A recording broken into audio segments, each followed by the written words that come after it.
what do I like most about the story? What I like most about the story is it's such an adventure.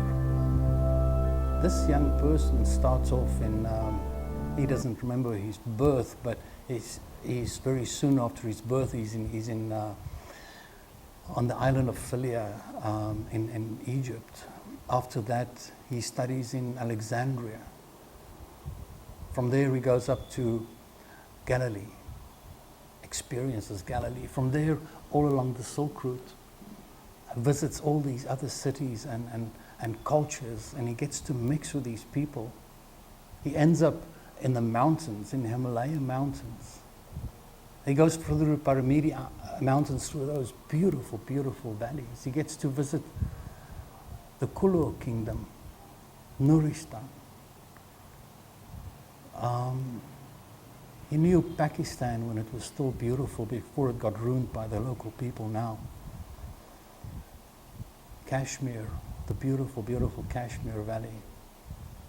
He travels to Tibet, studies with the Tibetan monks. Nepal, the Ganges River. It's an amazing adventure. And then enters Mary Magdalene. You read up on her about in the other scriptures and the Gnostic writings and all that, and this character pops up. What an amazing woman. She becomes part of his life in India. Mary of Magadha. She's from Magadha. That's where the Buddha was born, Gautama Siddhartha Buddha, in that area. She's from there. He meets up with her as a young girl and she becomes a student of his. Obstinate, strong woman. I just love her to bits. Thomas, what a character Thomas is. Jesus gets to meet beautiful people, fantastic people. He spends more time in the East, and just 3 years back at home, less than 3 years back in Judea. And then of course they torture him and they kill him. I sometimes wonder, is it karma that the Jews lost everything for killing Jesus? Or was it just a route that they chose? They chose to be religiously intolerant and then went down that route. Or was it their karma?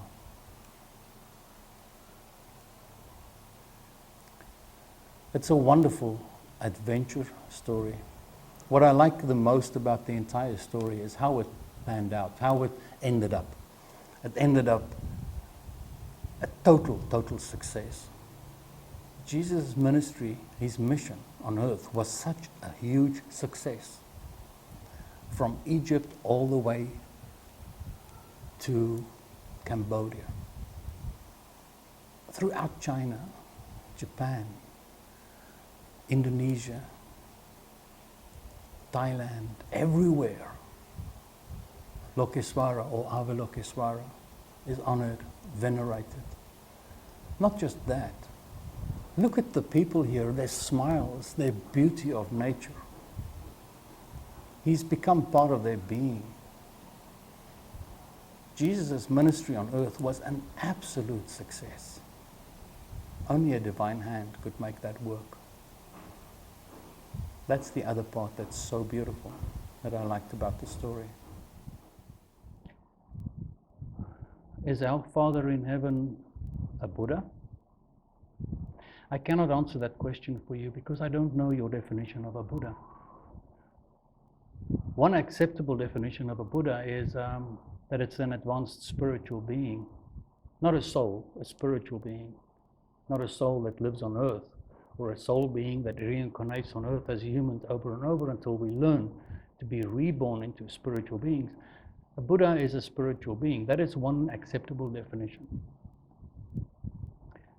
If that definition includes that it's an omnibenevolent spiritual being, yes, then God our Father is a spiritual being and he's omnibenevolent.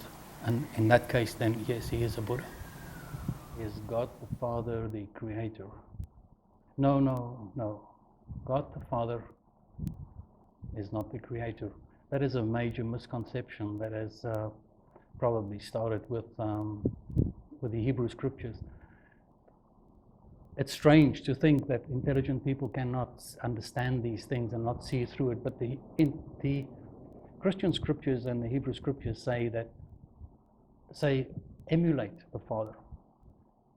Jesus quotes, he says, "Become perfect, therefore, as your Father in heaven is perfect." The Psalms say the same thing. The Psalms talk about you are gods, you are becoming gods. Now, if it is true that God the Father is the Creator, is Jesus saying that live this life, as Christians say, there's only one life, live this life and when you die you go to heaven and you become like God, you become like the Father, you are now a creator? Think of somebody that you know that recently died and that person is now in heaven, creating universes, humans, animals, insects. Jesus would not have said, "Become therefore perfect as your Father in heaven is perfect," if it was not possible. How can we ever fathom the Creator? We cannot. We cannot even speak to the Creator. We cannot even fathom the concept. The pot cannot fathom the potter. Our Creator is way beyond our ability to comprehend. The Creator is present in the universe in every single atom. In every single atom there's subatomic matter and energy is flowing that tells these things what to do, how to do it. The presence of the Creator is there. Jesus' ways and teaches that we have to be aware of that. We are surrounded by the presence of God, the Creator. And like the Upanishads say, God is closer to you than your hand. The energy of the divine is in me, not in my blood, in each and every atom that's part of me. Not only me, but the piece of wood. It's in the wood. It's in everything you touch. As Jesus says in the Apocrypha, split a piece of wood and you'll find me there. Because Jesus identifies with the way. I am the way, I am the light. We are the way. We cannot else but be part of the way. The way flows from the Creator. The way is everything. The way creates everything and sustains everything. It comes to us in the form of an energy stream that comes as a yin and yang, a female type of form expressed in human language. It's a yoni and lingam type of form. We acknowledge that, we understand that there's a male-female energy in this. It's part of everything around us. Jesus would not have said, "Therefore become ye perfect as your Father in heaven is perfect," if it was not possible. It is possible. Our Father in heaven is a spiritual being, and that type of perfection is possible for us. And that is why He leads us into enlightenment. That's why He leads us into being reborn as spiritual beings. The spiritual rebirth. Our souls will change into spiritual beings and we will become perfect. Hopefully, almost as perfect as our Father in heaven one day. It is possible, and Jesus would not have said that it's not, that it is possible if it wasn't. But can we become the Creator? Can we become perfect as we cannot even speak to the Creator? We cannot. In answer to your question, our Father in heaven is not the Creator God. What do I have to say to critics of the book?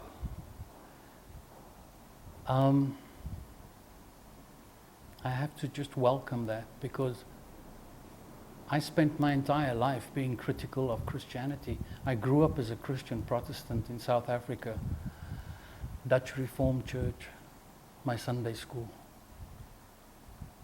I was so critical. I was so critical that I spent the rest of my life, and look how old I am now. Look how wasted I am now from that search. I was so critical, I spent my whole life trying to find an answer to this. I knew that Jesus didn't lie. I knew it in my heart, Jesus didn't lie. I wondered where the 3 wise men were. Did they just come to the shower, the baby shower, bring some gifts and go and never write? They never phone? These things bugged me, and I was so critical. And to critics of my book, please, guys, you're welcome.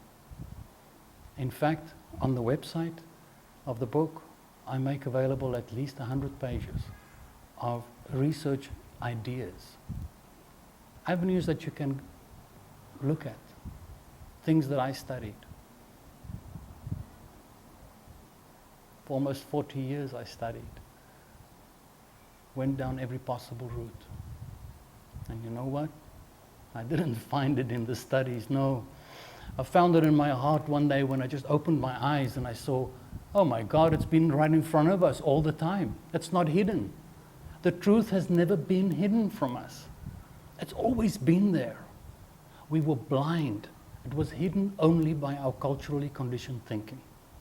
We grew up in the West. They think for us. We allow them to think for us. We don't own our own minds. It's never been hidden. So to critics of the book, please, please, ask me for more information. Ask me more avenues that I've investigated. Go down that route. Maybe you find something amazing like I did.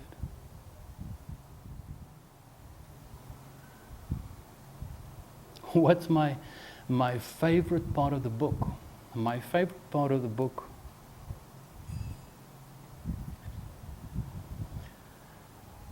My favorite parts of the book are those parts that still make me cry. You know, if you write as bad as I do, you end up doing about 30, at least 30 edits of the book. You go over it over and over and over. But there are certain parts that whenever I get there, I still cry.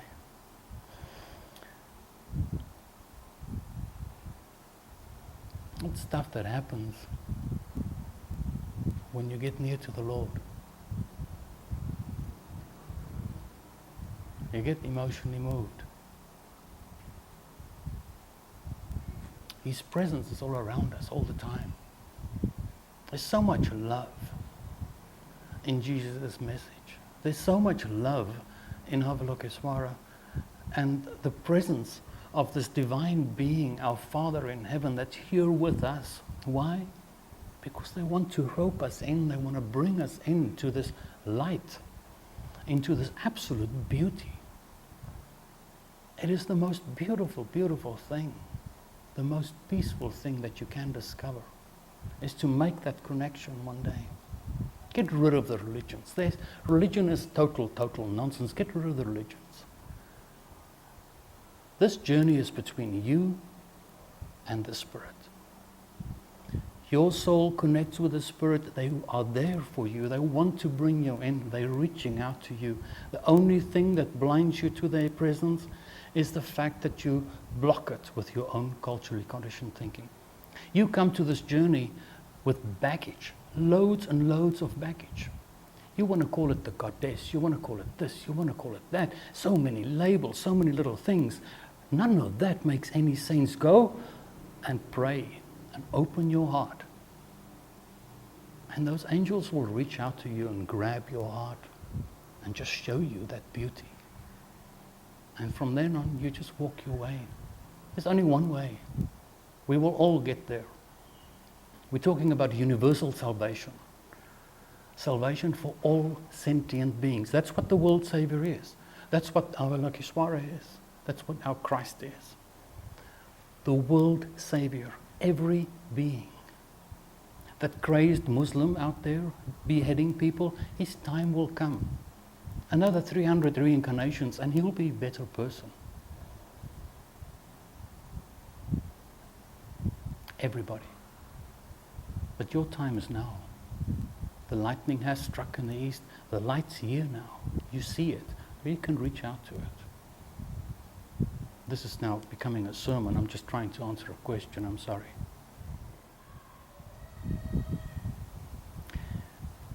Is Wayism a religion? No. Wayism is an attitude. Wayism is a state of mind. Wayism is not a religion. Jesus did not come here to teach a religion. Jesus did never teach a religion.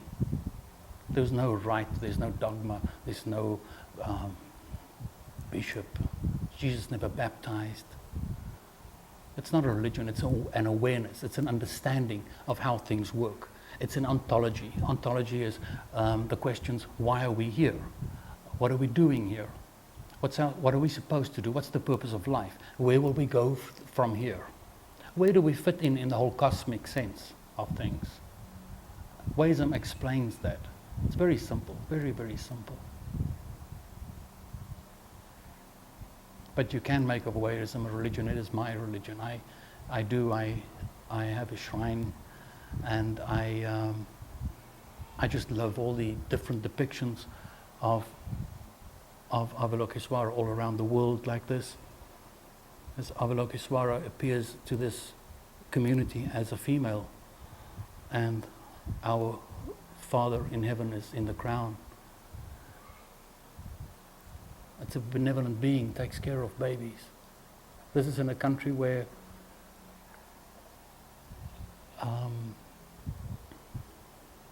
more babies die than any other country in the world because of lack of resources, sanitation and health. Infant mortality is the highest in the world here. This is a lot of hope for them.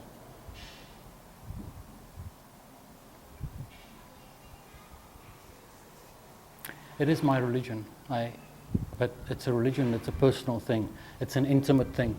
Wayism becomes your religion and it becomes mysticism. It's the direct and immediate presence of God in your life, of the Spirit in your life. It's a path that you walk with the Spirit. It's not about the priest and the dogma and the teaching. Yes, we do have groups, we meet in groups, and we have discussions and we talk together and we just enjoy one another. Like we enjoy nature, we enjoy the presence of God in everything. Wayism is waking up to the reality of the presence of the Lord, presence of the divine in everything around you. Yes, it can be your religion. You can make it your religion if you want to, but it was not posited as a religion. There's a book out there called Wayism, the Primary Scriptures. You can read that. The primary text, I'm sorry, it's on Amazon. You can read that and understand that it's not a religion. It's simply a philosophy of how life works and where we fit in. Why should people read the book? There's two reasons. The first reason is that I really, really need the money, so please buy the book. Second reason is millions of people are searching. I work as a spiritual counselor, and every day I work with people that are confused, people that are hurt, people that come from a Christian background that are now walking around aimlessly. They know there's something.